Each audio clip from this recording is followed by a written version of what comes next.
Hi, I'm Mary Rogers, and this is the Cuisinart Perfect Temp 14 Cup automatic programmable coffee maker. It's beautifully designed. It has a housing of stainless steel and accented buttons. It has some great coffee technology that we use to make hotter coffee and lots of great features. First, you'll notice it says carafe temp. And when you press this button, you have options of low, medium, and high carafe temperature, and that's adjustable. And why would you want to use that? Is because if you're someone who puts a lot of milk in your coffee, you'd want to set this on high.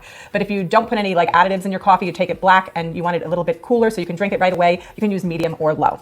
The other thing you'll notice is there's a tone button, and the tone button allows you to completely turn off the audible sound that beeps when your coffee is ready. And some people tell us sometimes when the coffee maker beeps and goes off that it makes their dogs bark. So that's a nice feature if you want to keep your dogs quiet while you're enjoying your coffee at home.